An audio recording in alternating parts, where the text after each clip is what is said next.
It was a regular Saturday afternoon, and I was riding my bike down the street, feeling the wind in my hair and the sun on my face. I loved those moments of freedom, just me and my bike, racing against the world. The neighborhood was quiet, and I could hear the distant laughter of kids playing in their yards.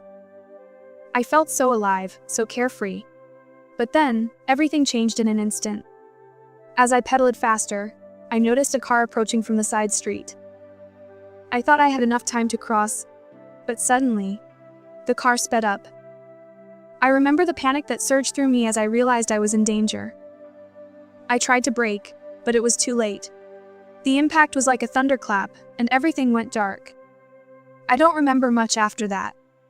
I felt a strange sensation, like I was floating. It was as if I had stepped out of my body. I could hear voices, but they felt distant and muffled. I was scared and confused, unsure of what was happening. Then, I saw a light. It was bright and beautiful, and I felt drawn to it. As I got closer, I realized that the light was a figure. It was Jesus. "Welcome, my child," he said, his voice gentle and kind. I felt a rush of love and peace wash over me. "You have come here for a reason." I was overwhelmed. "Is this real? Am I dreaming?" I asked, my voice trembling. "It is real, and you are safe," he replied. "I want to share something important with you." As I stood there, I felt a warmth surrounding me, like a comforting hug. I looked around and saw a beautiful landscape, filled with colors I had never seen before. The grass was greener, the sky was bluer, and everything felt alive. I was filled with a sense of wonder and awe. Jesus began to tell me about the Ark of the Covenant. I had heard about it in Sunday school, but I never really understood its significance. "The Ark is a symbol of my presence among my people," he explained.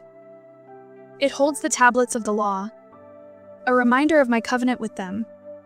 I listened intently as he described how the Ark was built with great care and reverence. It was a sacred object, meant to be treated with respect. But over time, people forgot its true meaning. "Why is that important?" I asked, curious. "Because, my child, the Ark represents the relationship I want with everyone. It's not just about rules, it's about love and connection. Many people today focus on the rules and forget the love behind them."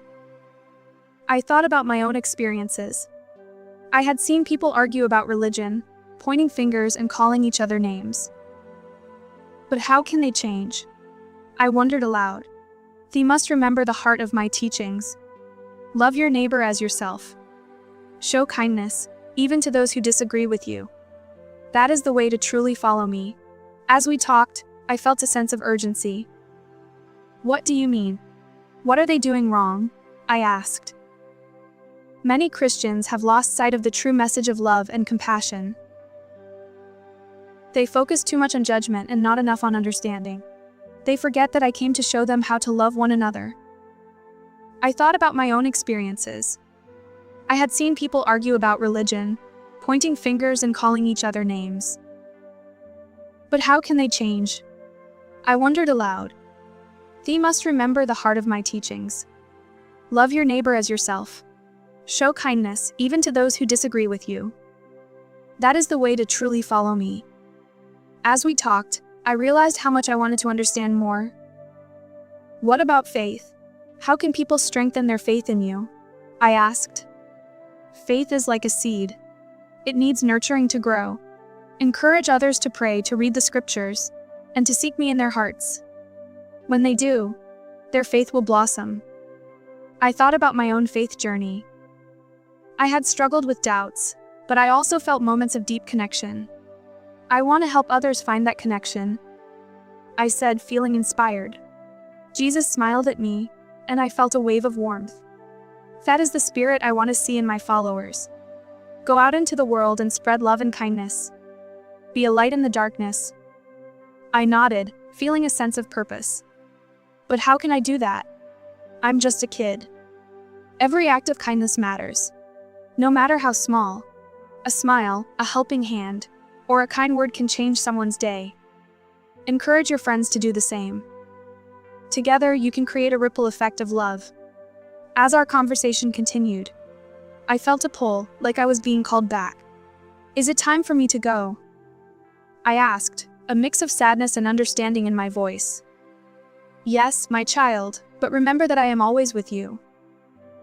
Carry this message of love in your heart and share it with others. You have the power to make a difference." With those words, I felt a rush of energy, and the beautiful landscape began to fade. I wanted to hold on to the moment, to stay in that place of peace and love, but I knew I had to return. As the light dimmed, I felt myself being pulled back into my body. I awoke in a hospital room, the sterile smell of antiseptic filling my nostrils. I blinked, trying to adjust to the bright lights above me. My body ached, and I could hear the beeping of machines around me. Panic surged through me as I remembered the accident. I tried to sit up, but pain shot through my side. "Easy there," a nurse said, rushing to my side.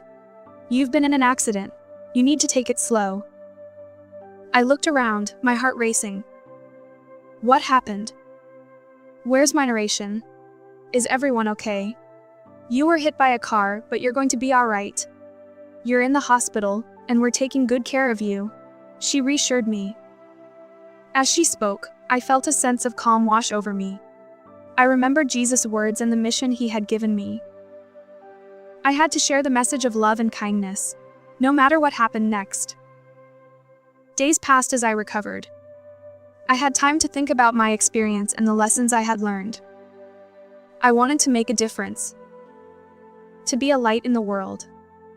I started small, reaching out to my friends and family, and sharing stories of kindness and compassion. I encouraged them to look for opportunities to help others, and to be a source of love in their communities. At school, I noticed how people often treated each other. There were cliques, bullying, and misunderstandings. I decided to start a kindness club, where students could come together to plan acts of kindness. We organized events like food drives, tutoring sessions for younger kids, and even a day where we wrote positive notes to leave around the school. The response was incredible. Students who had never spoken to each other began to connect over shared goals. We created a culture of kindness that spread throughout the school. I felt a sense of fulfillment, knowing that I was making a difference, just as Jesus had encouraged me to do. One day, while we were planning our next event, a girl named Sarah approached me.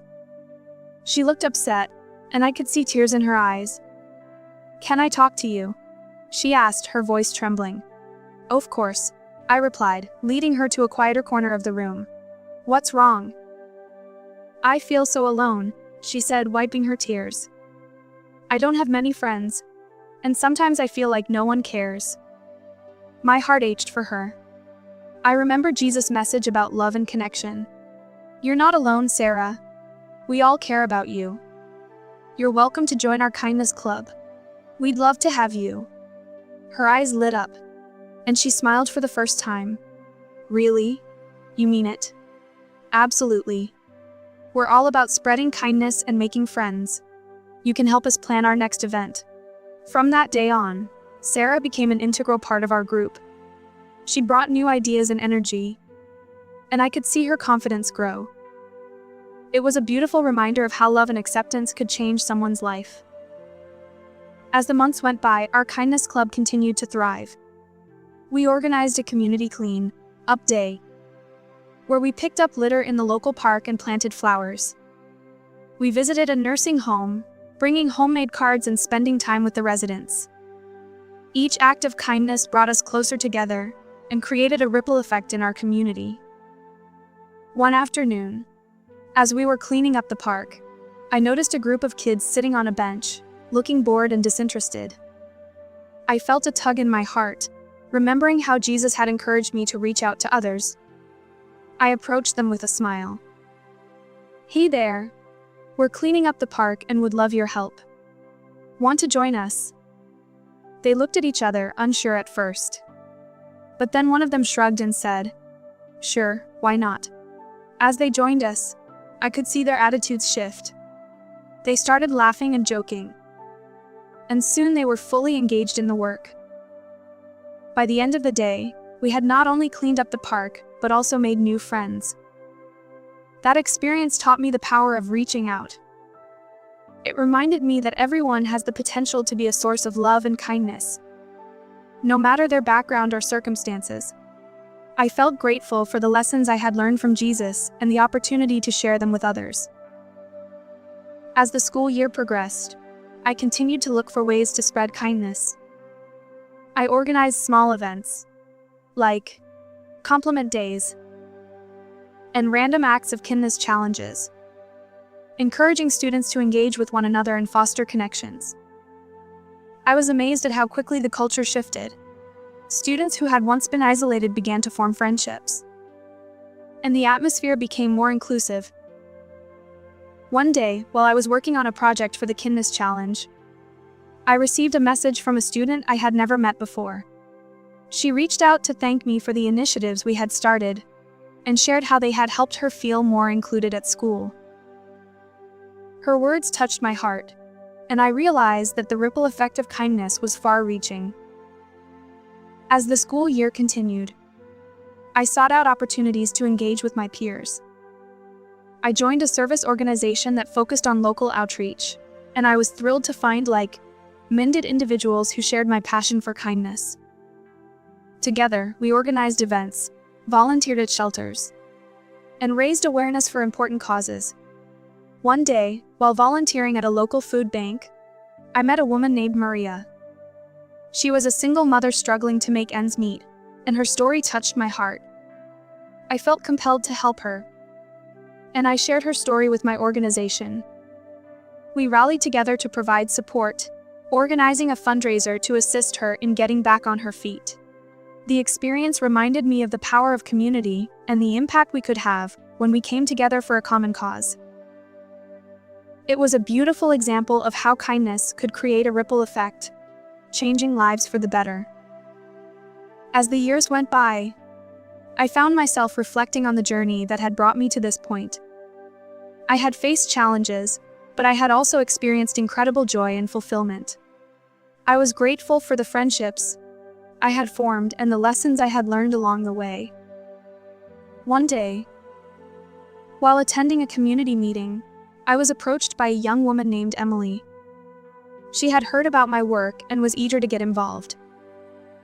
As we talked, I could see her passion for making a difference, and I felt a sense of excitement at the prospect of collaborating with her. Together, we brainstormed ideas for a new initiative focused on youth empowerment.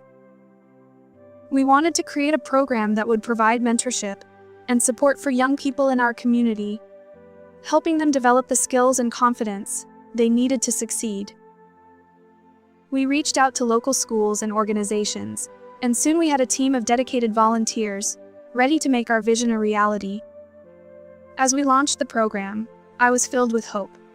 We organized workshops, mentorship sessions, and community service projects, all aimed at empowering young people to take an active role in their lives and communities. The response was overwhelming, and I was inspired by the enthusiasm and dedication of the participants. Through this initiative, I witnessed the transformative power of kindness and connection. Young people who had once felt lost began to find their voices and build meaningful relationships. They learned the importance of giving back and supporting one another, creating a ripple effect of positivity in our community. As I continued my work in social services, I remained committed to my mission of spreading love and compassion. I sought out opportunities to collaborate with others, to learn from their experiences, and to share my own journey. I knew that together, we could create a brighter future for everyone. Years later, as I stood at the podium to give a speech at a community event, I reflected on the journey that had brought me to this moment. I spoke about the importance of kindness, the impact of connection, and the power of community. I shared my story, from the little girl on the bike to the social worker, dedicated to making a difference. As I looked out at the audience, I saw faces filled with hope and determination. I felt a sense of fulfillment, knowing that I had played a part in inspiring others to embrace kindness and compassion in their own lives. I encouraged everyone to continue spreading love, to reach out to those in need, and to never underestimate the impact of a small act of kindness. As the event concluded, I received a warm round of applause, and I felt a wave of gratitude wash over me. It was a reminder that the journey of kindness was ongoing, and I was committed to being a part of it for as long as I could. In the years that followed, I continued to grow both personally and professionally. I pursued further education, earning a master's degree in social work, which allowed me to deepen my understanding of the systemic issues affecting our communities. I became involved in policy advocacy, working to address the root causes of poverty, inequality, and injustice. Through my work, I met countless individuals who inspired me with their resilience and strength. I listened to their stories, learned from their experiences, and fought alongside them for a better future. I was reminded time and again of the importance of empathy and the power of human connection. One day, while attending a conference on social justice, I had the opportunity to hear a keynote speaker who had dedicated her life for marginalized communities. Her words resonated deeply with me, and I felt a renewed sense of purpose. I approached her after the talk, eager to learn from her experiences and insights. We struck up a conversation, and I shared my journey of kindness and the initiatives I had been involved in. She encouraged me to continue pushing for change and to never lose sight of the impact that one person can have. Her encouragement fueled my passion, and I left the conference feeling inspired to take my work to the next level. As I continued to advocate for social change, I also made it a priority to mentor young people who were interested in pursuing careers in social work and community organizing. I wanted to pass on the lessons I had learned and empower the next generation to carry the torch of kindness and compassion. I organized workshops and mentorship programs, providing guidance and support to aspiring social workers. I shared my experiences, offered practical advice, and encouraged them to embrace their unique voices. It was fulfilling to see them grow and develop their own initiatives, carrying forward the spirit of kindness that had been so important in my own journey. As I reflected on my life, I realized that the journey of kindness was not just about individual acts. It was about creating a culture of compassion and understanding. It was about building bridges between people, fostering connections, and working together to create a better world. Years later, as I stood in front of a group of young social workers at a training session, I felt a sense of pride. I shared my story from the little girl on the bike to the advocate standing before them. I spoke about the importance of kindness, the power of community, and the impact they could have in the lives of others. As I concluded my talk, I encouraged them to carry the message of love and compassion into their work. I reminded them that every small act of kindness mattered, and that they had the power to create positive change in the world. As I looked out at the eager faces in the audience, I felt a sense of hope for the future. I knew that the journey of kindness would continue, and I was grateful to be a part of it. Together, we could create a ripple effect of love and compassion that would touch the lives of countless individuals. In the years that followed, I remained committed to my mission of spreading kindness and advocating for social justice. I continued to mentor young people, collaborate with community organizations, and work tirelessly to create a more equitable and compassionate world. As I approached the next chapter of my life, I felt a deep sense of fulfillment.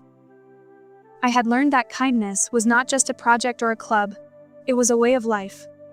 It was about being present for others, listening, and showing compassion in every interaction.